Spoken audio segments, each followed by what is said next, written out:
welcome to the sit down. I'm your man Rod Love, and sitting next to me is none other than the General Attorney.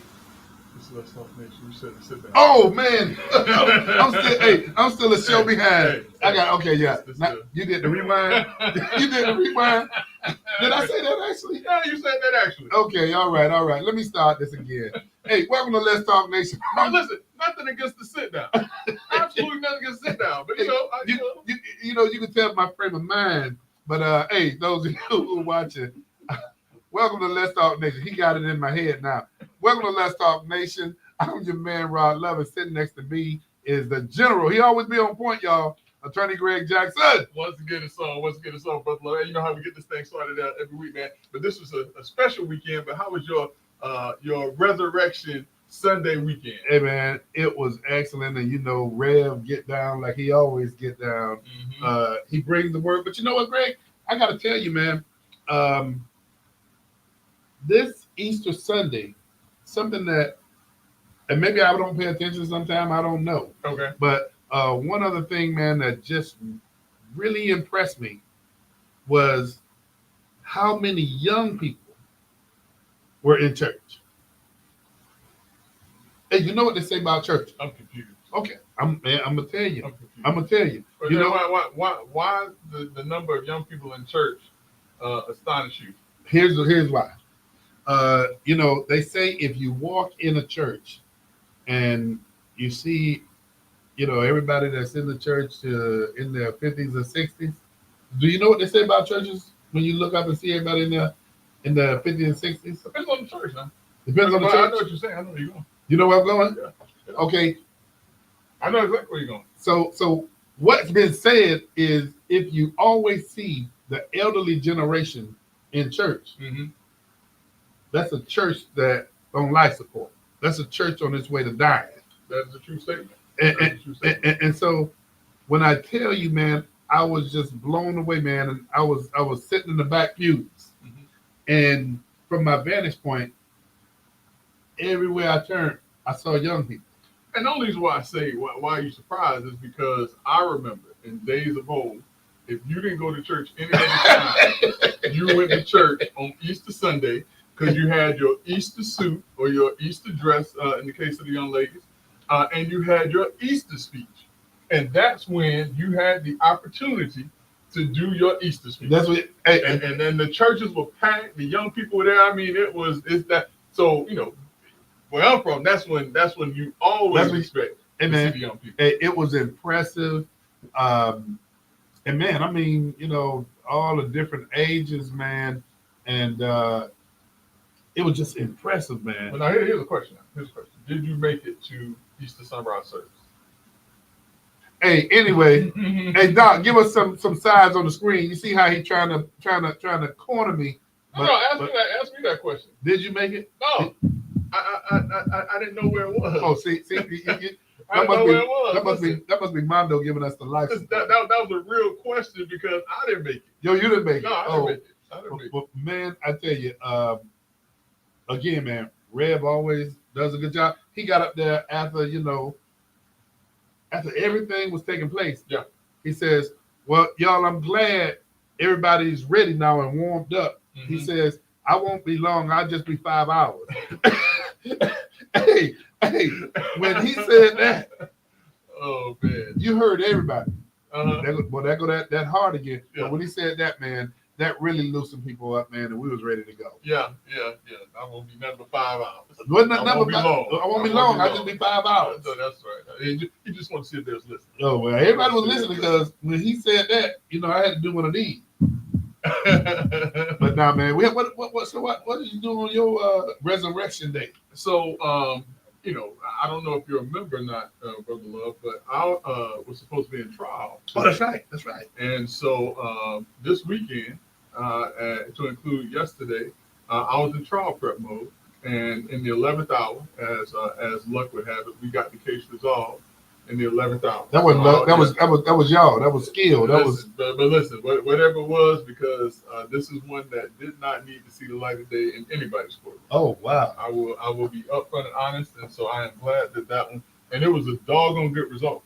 Yeah. It was a doggone good result. So I'm happy So about congratulations to that. you, man. Yeah. So I mean, I spent my Resurrection Sunday in the book, so to speak. Man, okay, In the book, okay. so to speak. That's all right. That's all right. But so listen, brother love. One of the things we got to talk about, there was a tragedy that occurred last week.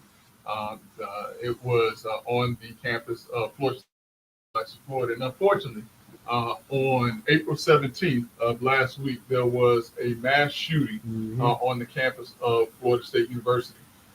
And the interesting thing, brother love, the unfortunate thing is this: there were 6 people who were injured in this. One of which I believe is still hospitalized. The others are doing well or recovering well. And there were 2 individuals who were killed in this tragedy. One was a football coach in the area, also a FSU employee. The other was actually a vendor who was actually visiting Florida State. He was there on business. 45-year-old guy who was a father of 2. Just there on a regular day doing his job. Wrong place, wrong time. Had no idea he wasn't going to be able to make it home to see his family that night. And so this unfortunate incident has affected and rocked not just Florida State University, but it has rocked the state of Florida. It has rocked and it has impacted the state of Carolina, where the 45-year-old dad was from, and it has rocked this country because yet again we have an issue of a mass shooting. So Greg, you talked about 2 individuals that lost their life, 6 people injured. Do we know why? So that's a great question because there is no motive just yet. The gunman in this case, who was a 20-year-old FSU student, is still in the hospital himself. He was shot in this ordeal. He's in the hospital, and once he's released from the hospital, he's going to be arrested. But one of the things that came out is that he would spew a lot of right-wing rhetoric. Far right-wing rhetoric. He was actually a part of some political group that kicked him out because he had gone too far, idolizing or I forget the term that I want to use, but Hitler and the Nazis and all of this other stuff. So they what was all this on social media? Yeah, I mean, all this is on the news report, not just social media, but the news report out of Tallahassee and the national news. But the more interesting thing about the story, this is a tragedy, but the more interesting thing is that the person that committed this heinous crime is actually the stepson of a senior Leon County deputy. And the weapon that he used, get this, brother love, the weapon that he used was her old service firearm. Greg, listening to the reports and basically listening to law enforcement, and I got to commend law enforcement for making the public or providing the public the information as quickly as they did. And when you talk about the service weapon that was used, it was that individual deputy's former service weapon that I guess, Greg, was retired because the agency went to a different weapon, and I guess they allow the officers or the deputies to purchase those when they take them out of service and give them new ones. Yeah. With that, there was a question that I heard from a reporter regarding the deputy whose stepson it was. And the question was, is this deputy going to be put on leave? And the response, and I thought, Greg, was a good response because the law enforcement officer basically said, we have no reason to do that at this time. And I'm going to call BS on that.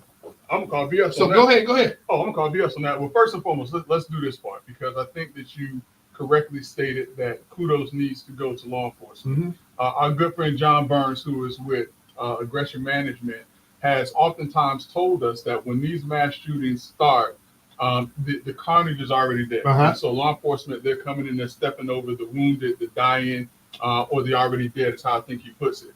And in this particular case, because law enforcement can't be there as soon as something happens, but in this particular case, from the moment that the first shot was fired or the moment that the report was made, because initially the kid came up and he pulled a shotgun on the guy and the shotgun misfired. And that guy ran and called law enforcement from there. The kid, from my understanding, went to his car and got the other weapon that he had that he actually used to do the shootings. But from the point of that initial contact until the point that he was shot, my understanding, 4 minutes. 4 minutes. Now listen, 4 minutes is a long time if you're undergoing that. But 4 minutes from the time that this incident started until the time that this situation was under control is amazing.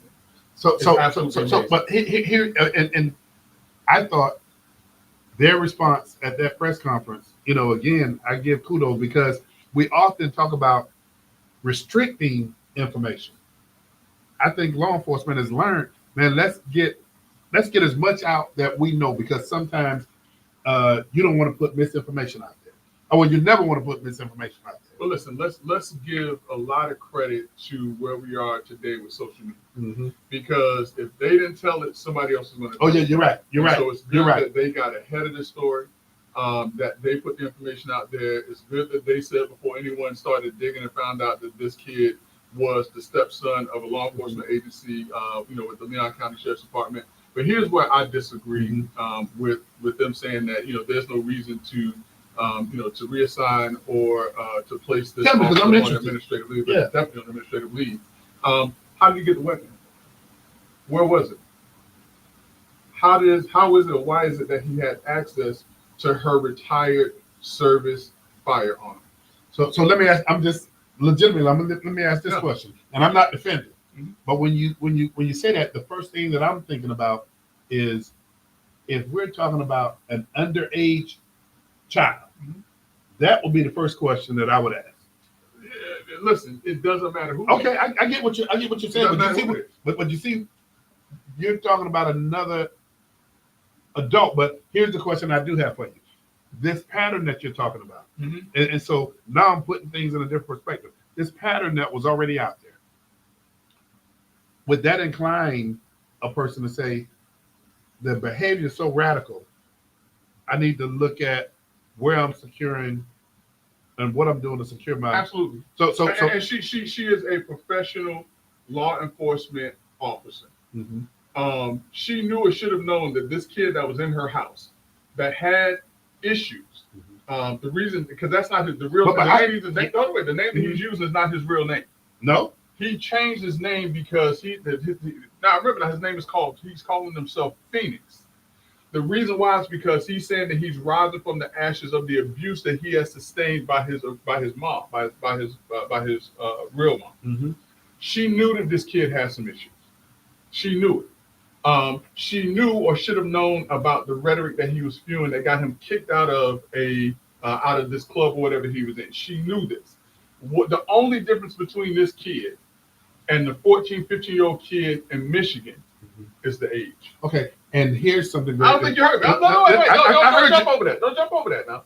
The only difference between this 20-year-old kid, which he's still a kid, the only difference between this 20-year-old kid and that 14, 15-year-old boy in Michigan, where his parents are going to prison, is his age. I get it. But something you just said and something you just broke down, I'm gonna go ahead and say this to you. And this is days after a tragedy. When I was listening to the press conference, when I was listening to what was being presented, I'm taking it in my opinion, man, from a logic model perspective. But something you said that really, really kind of jarred me to this extent that I know law enforcement has to be asking the same question. And that is, based on the behaviors that was obvious to everybody. Right. And one of the questions that we're going to address too is there something that social media platform that's supposed to be monitoring? Is it something that, but closer to that young man than social media was the step? Yeah. His family. Yeah. So I get, you know what? When I'm wrong, I'll say I'm wrong. But listen, I will say this. Now is not the time for those questions. But when the annals of history are turned back, and people say now they're starting to question why it is or how it is got this weapon, they're going to go to April 21st at 7:14 p.m. and they're going to hear that Let's Talk Nation again was at the forefront of this conversation and saying that this mom, who was a law enforcement officer, and listen, I'm not even saying. Well, no, I am saying that. I'm absolutely saying that she bears some blame. I'm absolutely saying that. And you know what, Rick? When you break it down like that, man, I gotta say, I gotta say that is something, man, that you got to take into serious consideration. And since we're there, let me ask this question, man. Yeah. Since we're there, we talk about should the stepmother have known based on behaviors that should have been obvious to them. But then, Greg, we see different social media platforms testifying before Congress all the time. Yeah, especially at the tail end of Biden's administration. Correct. Yeah. So Greg, I asked you this question, man, in your thoughts about it. Can social media do? I mean, because I tell you, our good friend, our executive producer, Doc Polite, he, he's telling me all the time about the issues that he has with social media restricting him quite often. Mm-hmm. Mm-hmm. I mean, this was so blatant, man. Do you think there's something that social media could have done? I think there's something that social media should have done. Mm-hmm. With the advent of AI, with the advent of things like ChatGPT and all of the other things that are taking place on social media, I think that it should have tagged what types of searches this kid was doing. If there were any messages that he was putting out, it should have tagged any of the messages that he was putting out there, and they should have restricted his access to social media. Now, would that have absolutely prevented him from having the ideas? I mean, he could have gone to other sources. He could have used a fake name. He could have done something. But I think that social media, these platforms, are going to have to be a lot more cognizant of the material that's coming across their systems, as well as the effect that it has on young people. And they have admitted, and they have actually apologized for the effect of social media issues or things, messages that are coming across social media, where even kids are committing suicide from messages that they have on social media. They know that there's an issue and a problem. You have people that are literally being radicalized on social media through these platforms. And knowing those things, they cannot continue to sit back with the blind eye and say, not our problem. Okay, with that, Greg, here's something that we've discussed, man, all 8 years that we've been doing this. Here's something that has been discussed prior to. Greg, we're going to hear discussion about gun control. Yep. We're going to hear discussion about societal issues. And we're going to hear something that, does need more conversation, but mental health. So what do you think what direction does this go into? So personally, I think that, depending on the party that you're in, I think that people are going to make this an immediate gun control issue. In my mind, this is not a gun control issue. In my mind, this is clearly a mental health / societal issue. Now, the reason why I say societal, now the first part of the mental health part, remember what I told you about this kid just straight away. He changed his name because he was saying that, he had been abused. He had gone through some things with his birth mom to where now he has a new mom, a new family. He has a rebirth of who he is. And if you look at him, he looks a little off too. I mean, I'm not being funny. I'm being for real. He just looks a little off. He looks like something, something ain't clicking it. But the reason why I say it's also societal is because through the social media platform, he was able to tap into these various groups and to get these ideas. And when you have someone who may have some mental health issues, they're going to be attracted to things that they feel will empower them in some form or fashion. And I think that from a societal standpoint, him going on the social media, becoming a part of this false world of social media, because that's all social media is. Social media is a false world where people can go and they interact with false things, not even real people. And it has caused him to be and to develop into the societal being that will go out, take a gun, shoot and kill 2 people, shoot or cause 6 other people to be hurt. And the only reason why there was not more damage is because law enforcement was there in 4 minutes. In 4 minutes. Greg, you brought up a good friend to the show, man, and you brought up John Burns. I did. And John just texted and said, "Take the sit down off of that too." Oh, hey, I'm gonna let Doc do that. Thank you. But well, I tell you, man, we just running backwards today, man. But great. When we talk about John Burns and then what his organization does, Greg, it appears as though all of the red flags were there. Yeah. I mean, listen. As I said, the only difference between this kid and the young man in Michigan is his age. I mean, you have, the family issues that were there. You have the bullying issues that were there. You have someone who joined groups who was being put out of groups because of his radical thought processes and things like that. So I mean, all of the red flags, or at least the initial portions of the red flags, were there.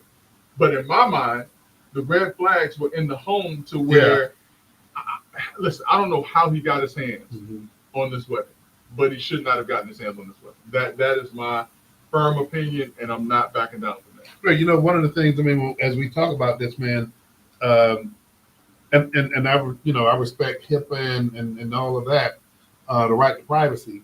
But man, I'm just real curious if this young man had ever had any of the interventions, such as Baker Act and things of that nature, that again, because of HIPAA, I mean, that's protected. No. Because remember, the same thing with Nicholas Cruz. Once he committed these heinous crimes, or the one that he committed, we found out. And then that's a little too. That's too little, too late. Too late. Yeah. And that's why it is important that when you have people that are exhibiting these signs and family members or friends see these things, that we get ahead of them and get in front of it, because the prevention starts then, not when that person has a gun in their hand.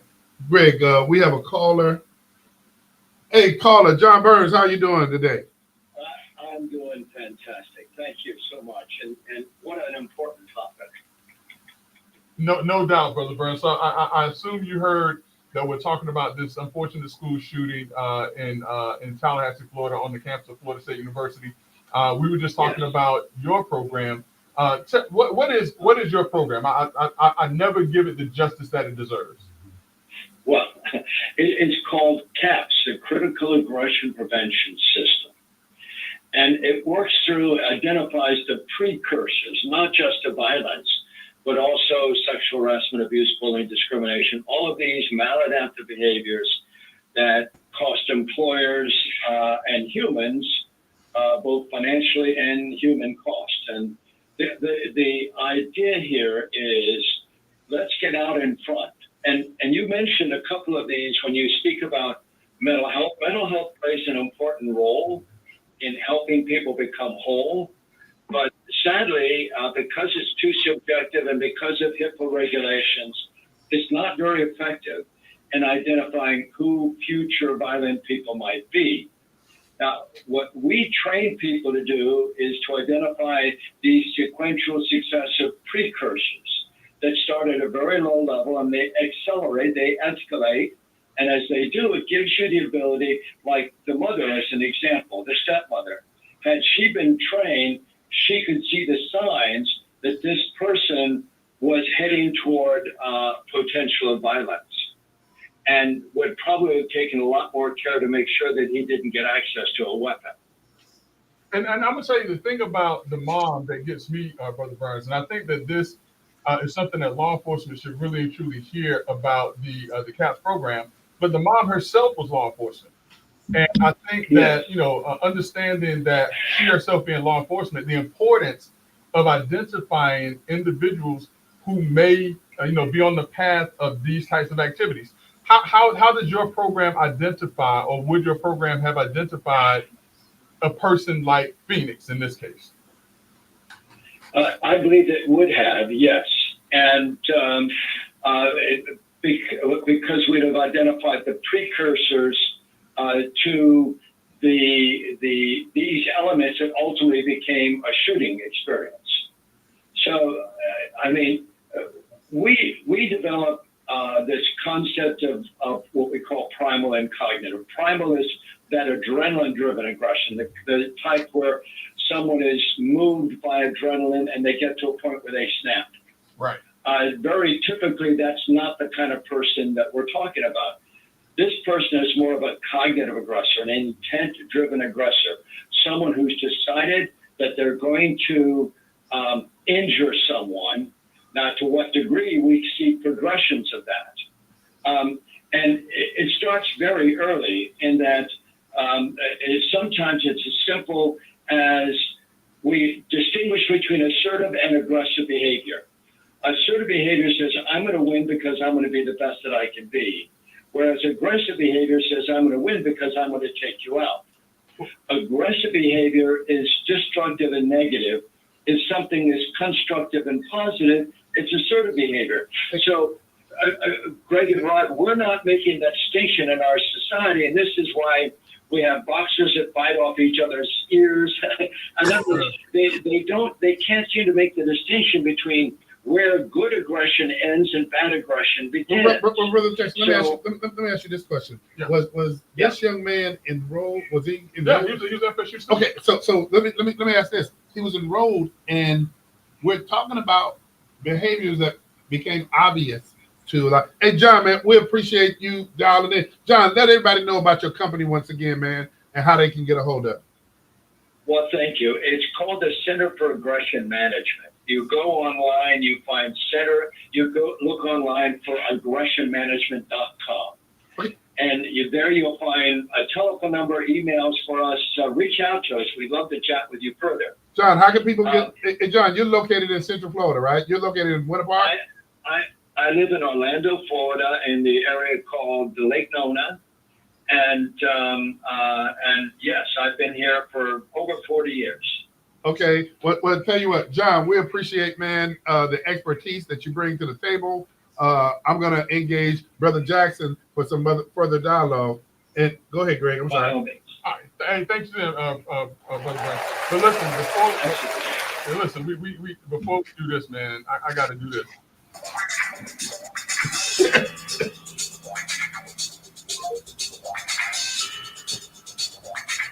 Oh, I know why you're doing that. I know why you're doing that. I know why you're doing it too. Hey, Doc, that's right on time. That's sharp, Doc. I like that hat, man. Hey, Oh man, listen. Hey, where you get that from? Hey, it's actually brown. I don't know why it looks like it's purple on the. no, it looks brown. That look, bro. Oh, okay. Hey, I had to give your own theme music to come on this time, man. I Hey, like that. he's showing out, man. Thank He had you, a different thank you. brim. He had a different. Thank you, I brim on the appreciate sit that. down. Oh, he did. Oh yeah, he had another bad one on the sit down. Now see, a lot of people would take y'all joking serious, but I No, That's listen. just how we Hey, do you had to get your own theme song on that one, man. Hey, Listen, Doc not doing it justice because he don't have the lights on in there. Where it can pop. Yeah. He don't have the lights on where. hey, But hey, hey, Doc, you man, wait till Doc, what's your thought? Huh? Go ahead. Go ahead. What were you gonna ask? No, but you know, we're talking about, you know, young man that committed a heinous crime in the shooting on FSU campus, man. What's your thoughts about that? You know what John said is absolutely correct. There are ways to readily identify. Look, if you look at the FBI's profilers program, it's been spot on. So we know how to identify these people and their potential for violence. And there are manuals out there, but you got to ask, why aren't we using them? Why aren't we doing early intervention in households and in school, from school settings? And you know what, Doc just pointed some out when he said household, school setting.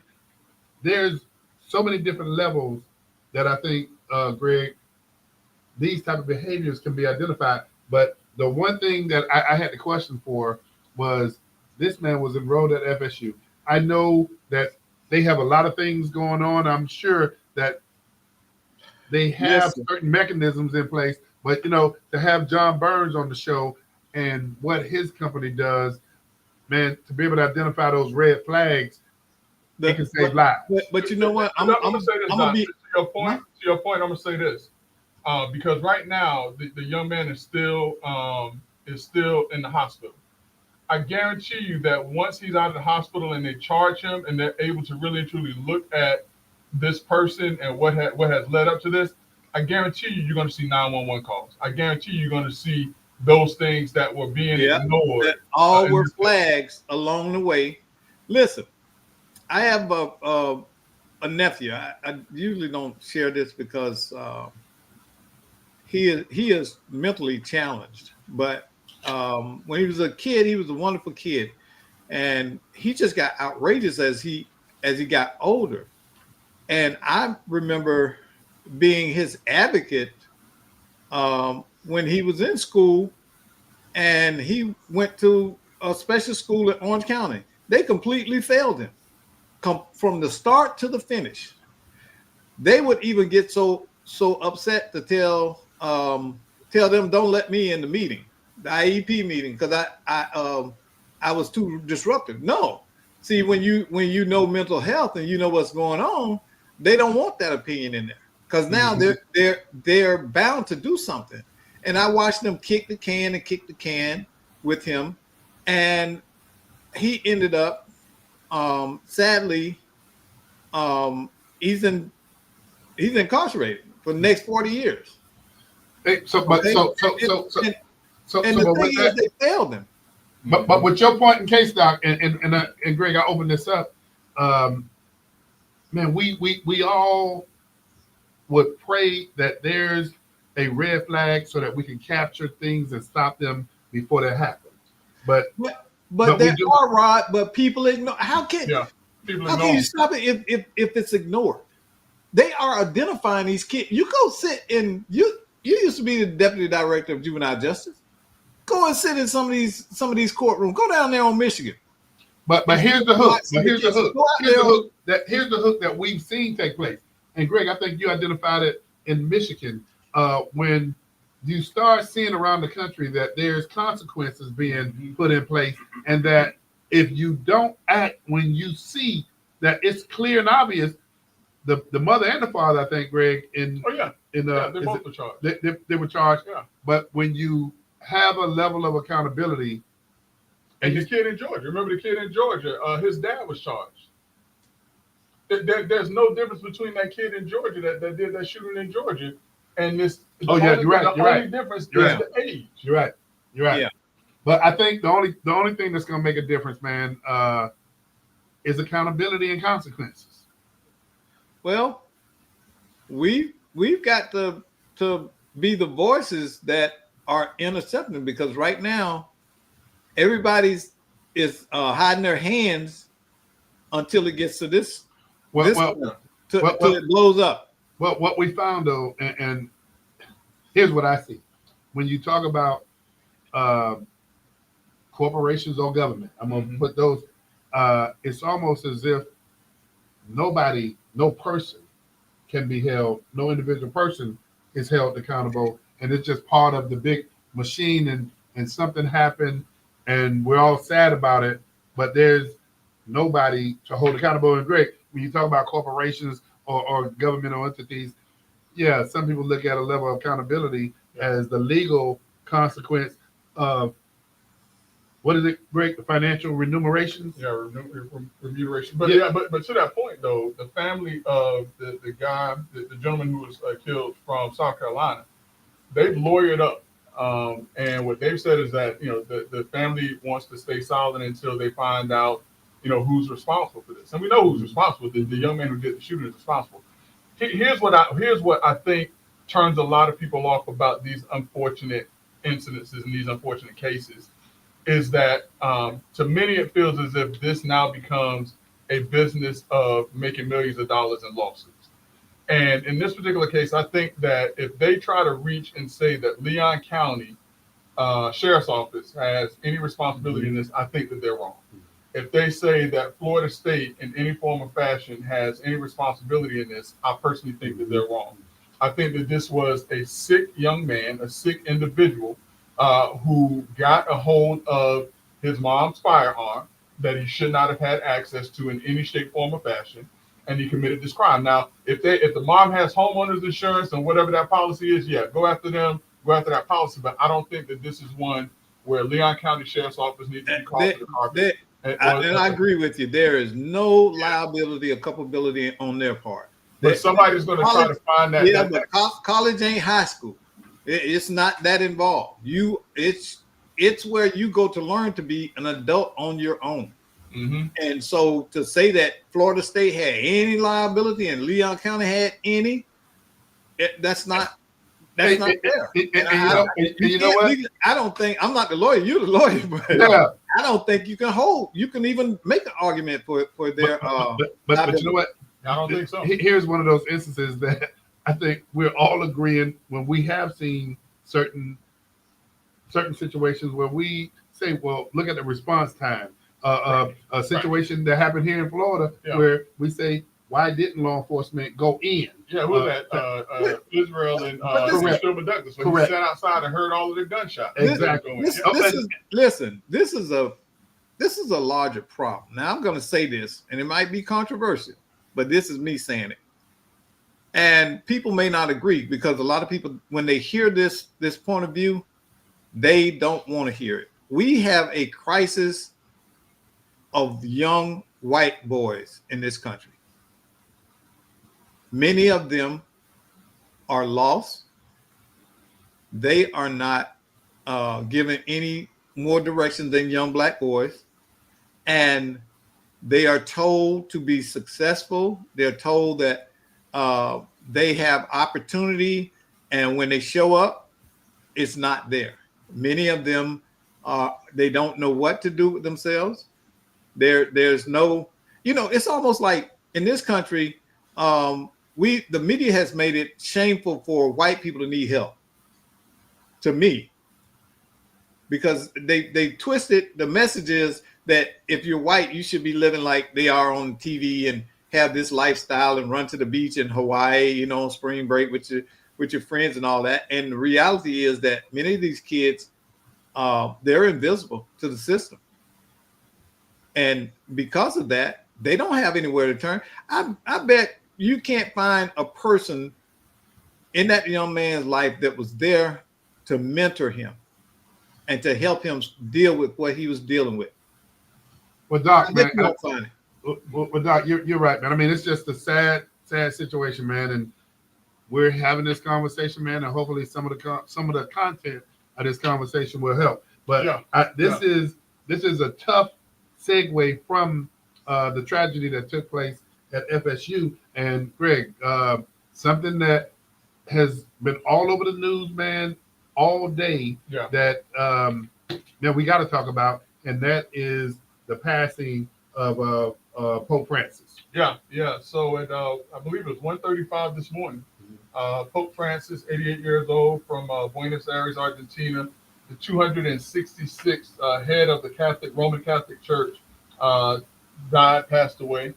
He had recently, I want to say as recent as a month ago, had been hospitalized. He was battling pneumonia. They had just released him. On Saturday, he had met with Vice President J.D. Vance. On Sunday, he did the Easter blessing at St. Peter's Basilica and went to bed last night. And, unfortunately, he succumbed, to age and to his illness. Hey, Greg, he held that post for how many years? 12 years. 12 years. Yeah, 12 years. He took over from Pope Benedict, who actually retired. I had not, I know it has happened in the past, but I had not heard of a Pope retired. This is the first time in our lifetime one retired. Yeah, he became Pope Emeritus. So, Greg, help me with this. Pontiff Emeritus. Greg, help me with this, man. The 266th head of the Roman Church. Yeah, they've been around. They've been around. They've been around a long time, man. I saw that, man, and I was okay. Yeah. So, but what now is the time because Pope Francis, from all accounts, was one of the more liberal popes. Mm-hmm. He was one of the ones who gave the Catholic Church some idea that a homosexual marriage would be acceptable, that women could be priests, and so he was a more liberal branch of the Roman Catholic Church. He was also a Jesuit, which look up Jesuit. I looked it up, and it's absolutely fascinating what Jesuits are. It's actually the order of Jesus. Okay. And the way that they do things. But what they're saying is now, is that now the Catholic Church may be turning towards a more conservative pope. And one of the more conservative cardinals out there who may be considered for pope is a gentleman or is a cardinal from Africa. Well, Greg, with that, explain to me this, that kind of break this conclave thing down to me. As best I can. You know I'm Methodist. You know I'm Methodist. Now I might, and now for all my Roman Catholic friends, don't get mad at me. Now he asked the question. I'm gonna try this. Now. Okay. I'm gonna try because I saw the movie Conclave. That's all I'm gonna try. That's Give okay. it to me. Give me the question. Well, I mean, but I'm just so the process. How does this process start, and what's all involved in it? I mean, you know what? We're so familiar with how we select our governmental leaders. Mhm. How does the Catholic Church go through this process? It is fascinating. It is absolutely fascinating. And if you've never seen, like, there was a show called on HBO called The Young Pope. They have a movie out right now called The Conclave, which kind of tracks and follows how the Pope is selected. And for what I'm understanding, it is a very realistic view of how the Pope is elected. But what they do is they have to go through the process of mourning and then burying the Pope. That's going to take about 9 days. They're calling all of the cardinals who are under the age of 80 who can potentially serve as Pope. These cardinals will come to a room. They will be sequestered, and they're going to go into a room. Wait, hold up. Wait. What? You say they call all the cardinals that are under the age Of 80. of 80. Yeah. So I know you mentioned Methodist, but you and I are both familiar with the age that AME pastors have to retire. You know what age that is, right? I know the age. I know the age. So that is a significant difference. Listen, listen. It's 70. I mean, it's 70. Listen. No other religious order will be able to top what Catholic priests, cardinals, and the Pope have to go through. Man, They take a vow of celibacy from the point that they can even know who they are. Their lives are completely dedicated to Christ and to God, completely dedicated. Now, no disrespect to my Methodist and my Baptist brethren, but they can get married, they can have families, they can have children, they can have side businesses and everything else. Catholic priests and cardinals are completely and utterly dedicating their lives to Christ, like no other religious order that I can think of, aside from like monks and things like that. Yeah. But even monks in Thailand and things, they are completely and utterly, and the nuns are equally as dedicated. If you show me anyone that can do that, man, then we can talk. And that's why, to them, age, the older you are, that means that's how much time you have committed and dedicated yourself to God and to Christ. Makes sense. So what they do is they bring them all in, they sequester, meaning that they remove them from everybody, and it's just the cardinals, and they take a vote. And the Pope has to receive 3/4 of the vote in order to become Pope. And it's a process. They have a dean of the conclave who basically runs the election for the Is it a election secret? of the Is it a Pope. secret process or? So what they do is they will take a sheet of paper and they put it. It's a secret ballot, but they go up and they whatever they do, they bless it, and and that's what they do. And so what did it say? Pope Francis picked 50% of the current cardinals. That's interesting. So that's the process of selecting the Pope. Now, what happens is as they select the Pope, they take the paper and they burn the paper, and depending on the color of the smoke, tells the crowd that's awaiting if they have a new Pope. So when they burn the paper, if it burns black, they don't have a new Pope. Oh, so this process can continue until you have 3/4 of the vote. And you have people that are jockeying and like any other political process, because as much as they dedicate themselves to God and Christ, this is still a political process. Hold up now. And this is not an equivalent by no means. Right. But you recall that we witnessed this. Who was it, Greg? It wasn't Mike Johnson. It's not the present Speaker of the House. Yeah. But remember, it was before him. Oh, jeez. You know what I'm talking about. Doc does too. The former Speaker of the House. That Greg, did it go? Kevin. What's his name? Did it go? Not McCarthy. McCarthy. That's what it was. McCarthy. Yeah. Hey, did it go 15? Did they go? It went a lot. Yeah. Over 50 votes, wasn't it? 50 ballots? Wasn't it 50 rounds? It's that type of process. And you decide, like, if a certain pope doesn't if a certain candidate for pope doesn't get a certain number of votes, then that person may say, well, listen, don't support me. Let's support this person, and let's get my supporters to support him. Okay, another question, and I guess I'm gonna lay this out for maybe it might be John Burns, but who was or what age was the youngest pope? I mean, I'm just curious. If you say everybody under 80, now let John Burns, Greg, you cheating, man. But who Y'all was, doing the same thing. who was the youngest? What age was the youngest pope ever? And then, you know, I guess the question from that, how long were they the pope? Probably 20 minutes, 20, 30 minutes. 20, 30 minutes. Listen to that. But great, that process. Who was the youngest pope? That process is fascinating. You see, Greg. The youngest pope in history is traditionally believed to be Pope Benedict IX, who first became pope in 1032. Age at election estimates vary, but he was likely around 11 to 20 years old. There you have it. Ask and ye shall receive. And listen, here's the thing also. Did you all know that they are in the midst of canonizing the youngest saint and the first millennial saint right now? And they're having to stop that process now that the Pope has passed away, and they're going to finish it once they finish with the Pope. But the youngest saint and the first millennial saint is being canonized as we speak.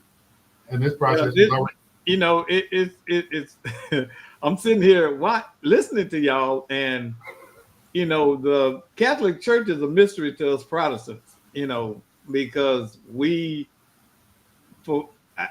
understand behind it, so we don't go and embrace those things that the Catholic Church do, you know. So and it's interesting because we have certain elements of the Protestant Church that are taken from the Catholic Church, like the Apostles' Creed. Mm-hmm. Mm-hmm. You know, so religious is a strange thing when man is in charge of it. But you know what? But here's something I will say. I attended, and I don't know, Greg, if I mentioned this to you, I attended a friend who passed away this maybe 3 weeks ago. His funeral. He was Catholic. Okay. The process, the funeral, was totally foreign to me. Mm-hmm. That was the first time, and you know, as soon as you entered the church, the casket was right there. As soon as you walked in. Interesting. I mean, and it like was in the foyer. As soon as you, in the foyer. As soon as you walk, you know, from a yeah. Let me ease myself. Into this. From A&B perspective, you know, we go in and you observe when the casket is open. You go. Yeah, but you see it way up there. You be like, all right, I'm gonna walk up there. Not if you walk in the door and be like, wait a minute. Yeah. And you know, as soon as I walked in, you see priests standing by the casket with, you know, holding the cross. And I mean, I didn't know what to do. I didn't know what to do. Yeah.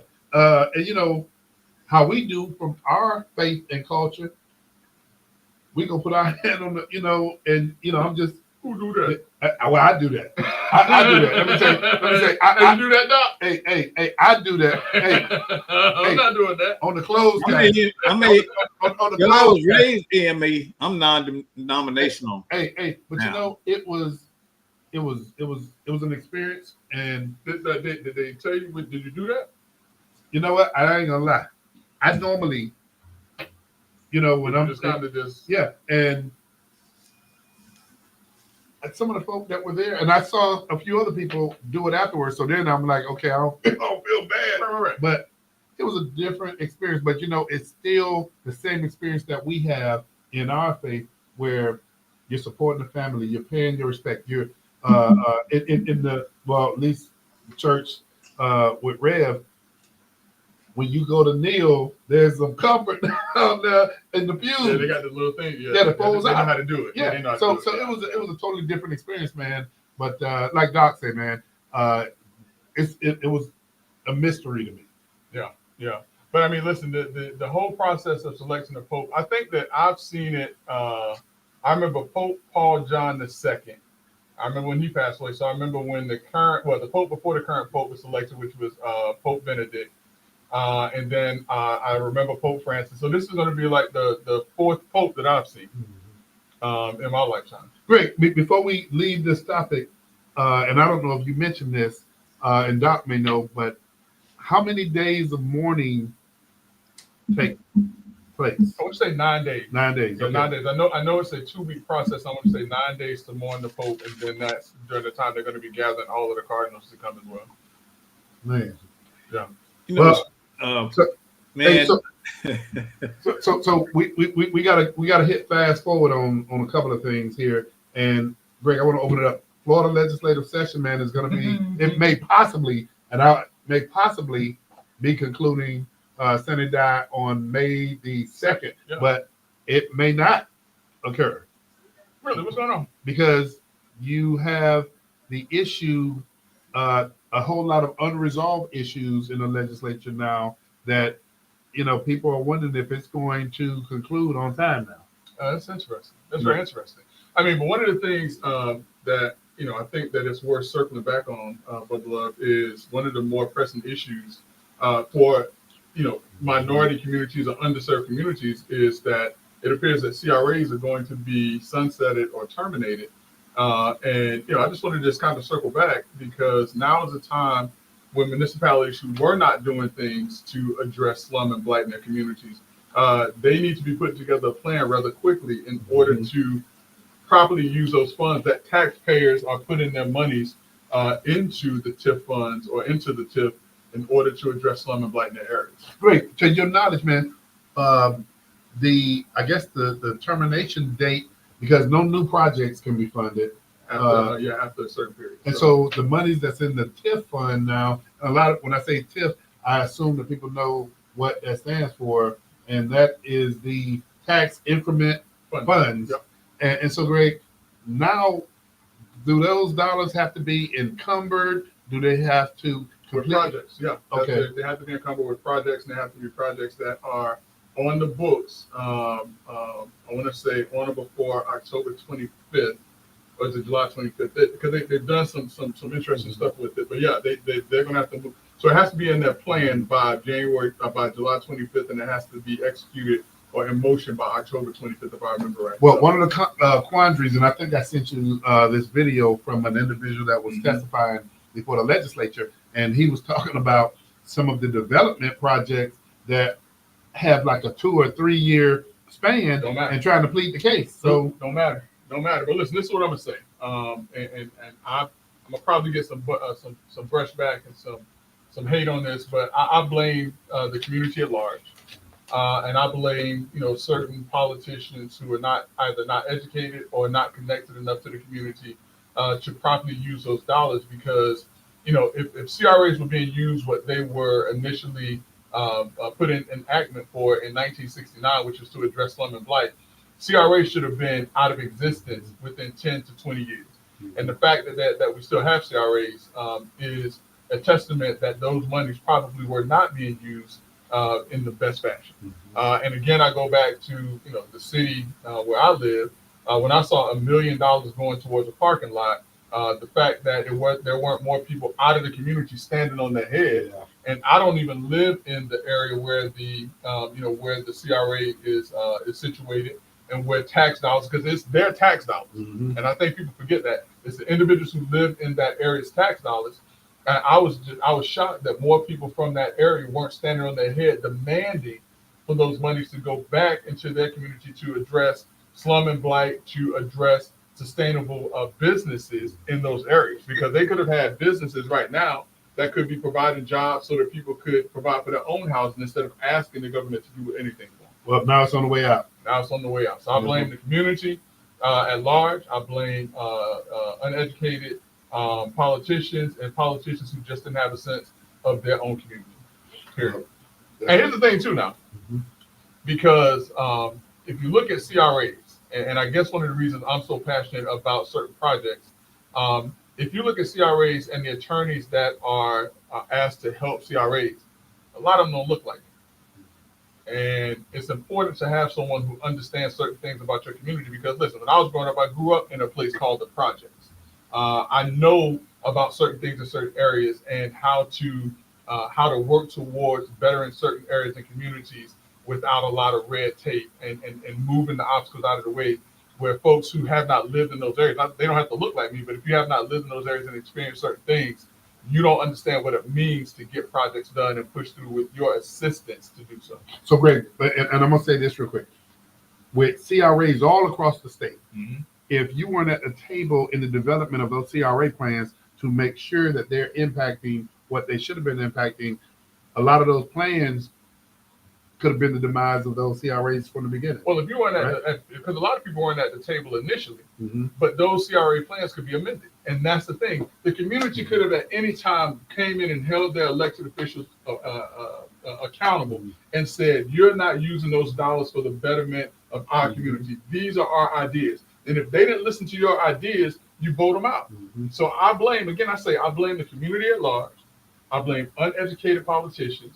I blame politicians who do not have a true sense of their community, period. But I'll tell you what, Greg, I'm going to push you a little bit on this. Frustration of working with Generation Z. And let me tell you something, man. Generation Z, this younger generation, man, they are a trip to deal with. And I have a situation that I'm currently dealing with the Gen Z on staff. And they do things that we as Gen X's would never think about doing. Ever. And so, I mean, there's some things, Brother Lord, go through the list real quick about things that Generation X can do that millennials and Generation Zers can't do. Okay, read a map. They can't read a map. You're right. What's the next one? Okay, fix things instead of replacing them. Yeah, if they can't fix something, if they can't figure out what they do, they throw it away and they think that money grows on trees and they go buy something. Here's a good one. Calculate change in your head without a calculator. Listen, I'm amazed. I can go to, like, when I Hey, go to you ain't lying. What? I was like, hey, give me such and such. You ain't gotta put that on no computer. Here it is. That's my change. Hey, here's another one. And I'm gonna go ahead and say, man, I'm bad at this, but at least I know you and Doc's phone number by memory. They don't know phone numbers nowadays. They can tell your phone number, say their life. What's up? Hey, call customer service and actually get results because they don't know how to deal with conflict. They don't know how to deal with conflict. They don't know how to deal with conflict. Hey, great. Entertain themselves without starting or staring at a screen. Yep. All these Gen Zers and millennials, the only thing they know is the telephone. I remember during the hurricane. What you said happened with you and your daughters during the hurricane? Oh man, when we started talking, man, when the internet went out. Yeah, you start having conversation. You start having real conversation. You start playing real games like Monopoly and Yahtzee and Scrabble and things like that. These kids don't know it. And that's when electric was out for days. Great. Here go, man. Oh man, you really went deep. What's that? Balance a checkbook. Nah, they can't even balance the checkbook anymore, man. Hey, but no. Here's a classic. And we all had to learn how to do this. I know what you're going. Write in cursive. Yep. Man, do you remember? They can't write in cursive. Yeah. To see them print or their signature is crazy. Yeah, because remember we used to do that when we were kids because we couldn't write in cursive. So you wrote your name in like regular script. Hey, here's a good one. And I'm gonna say this before I say what it is. Remember we used to kind of, and I don't know, the Betty Crocker cookbooks. Now cook meals without following a TikTok video. Hey, they need TikTok for everything. Have y'all seen these kids dancing now? The little dance that they do on TikTok. That's not dancing. What is this stuff? Man, I don't know what it is. Listen, man. Hey, Doc, you can still go and cut some rug if you go to the club right now. Say that again. You still cut a little rug. You go to the club right now. See, he don't even know what you're talking about. Cut rug. Oh yeah. Yeah. Hey, these young kids don't know how to cut the rug, man. Dance. Hey, but last but not least, handle awkward situations without running away. They don't know what they're doing, man. They get uncomfortable, and they just can't take it. They can't take it. Hey, well, now my kids reverse that because when I'm having a conversation with them and they turn the tables on me, sometimes it's like, all right, we'll talk again later, and they will follow me. And they'll follow me. They'll stay on you. Hey, for those of you tuned in to Let's Talk Nation, and I apologize earlier, man, we just got so many doggone shows going, man. We don't know what to do. Oh, that's a good thing, though. Yeah, that Hey, is. listen, That is. speaking of shows, I got to do this real quick. I hope you and Dr. Mind. I got to plug the two dietitians. The two dietitians, that is the lovely Bianca Toby Jackson and her friend Renee. They are going out. They're looking at different places where you can buy healthy foods and coming back and talking about how do you prepare those foods, what's good for you, what's not. Kind of like what we talked about on the show. So be on the lookout for the two dietitians. They got some content that's going out. I'm trying to convince them to sit down and do some stuff so that we can put them on Let's Talk Nation. But the two dietitians is a great podcast. The two dietitians is a great podcast. You got to be on the lookout for it. Man, we look forward to seeing it, man. Look forward to seeing it. Hey, we are at the close of this show, but be on the lookout for is that the title? The two dietitians. Hey, the two dietitians. All right, I'm with it now. Hey, Greg, man, this has been good, man. And I know we got a great deal of things, man, that's coming up this week. I'm gonna do like you do, Doc. Wrap it up. Wrap it up. Look at time. Wrap it up. Wrap it up. That's how you do, Doc, right? Hey, Doc, that's how you do you, right? Wrap it up. Hey, I'm gonna wrap it up. But boy, next week we got to talk about this race coming up, and I'm not gonna say which one. But Greg. All right, Doc. Hey, Greg. You need to get the two dietitian one of these so it can follow them around and videotape. Oh, you know what? We need to talk. Definitely, we need to talk on that. Yeah, I can't get mine to work. That's the Neo. I can't get mine to work. Yeah. Shoot me the link on that. It's out Shoot him the link on that, Doc. Huh? Shoot him the link on that. Yeah. Okay. Hey, Brother Jackson, man, you don't have to go home. But you got to get out of here. Until next week on Let's Talk Nation. Hey, y'all, join us and join the conversation. We look forward to having you.